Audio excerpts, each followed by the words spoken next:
Alright, my hair is like all nice and like done and combed down and stuff like now.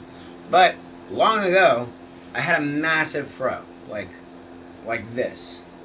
Like it was legendary. It was like I could like, you know, head ram for dominance, quest love. Like we could have like one of those old school like fucking like wild animal like ram contests where we just bump into each other for dominance and shit like that. That's how huge my afro was. It was a force to be reckoned with.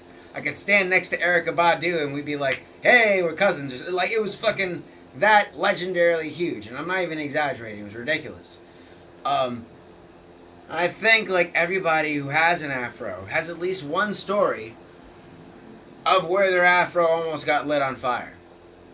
Like this is like a real problem. Like when you have like an afro that's actually done up nice, because usually you got like some oil in it. Like if it's like a nicely shaped one, you got some sort of product in it. It's all combed out and stuff like that.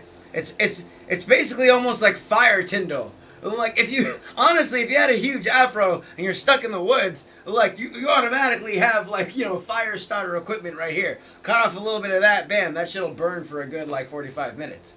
like, like the stories of your fro lighting on fire is gonna range from like I fell asleep next to a candle. I was lighting a blunt and holding out the window and shit just burned like that.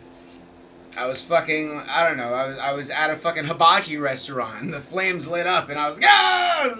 The story should go, like, literally, like on and on. I wonder if a firefighter has ever lit his fro on fire. Well, they got the hats and stuff like that.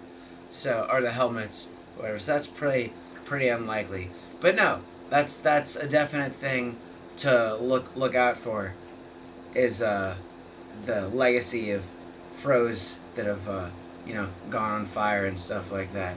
I would love to see like a film reel of all the famous fros that have caught on fire, starting with fucking obviously Richard Pryor, with him freebasing and lighting himself on fire and then running down the street. The famous joke of him, he lights the match and he's like, "Hey, it's Richard Pryor," running down the street. That's hilarious. But again, or just any old other thing. What's another situation in which you could light your fro on fire? Oh, fireworks. I'm sure there's been at least a few thousand people to like be messing with fireworks and like, "Hey, I'm sure everything's gonna go fine," and your brother's like, "Yay, hey Jason, you might want to put a hat on your afro there." He's like, "Nah, man, I'm cool. I'm just gonna light this 10 fireworks at once." Ah! And then that's like, that's the end of Jason's afro and stuff like that. So this is really more so of a PSA thing than a stand-up thing here, because that should just be warned. If you're ever messing with flammable equipment, always protect your fro, people. Always protect your fro.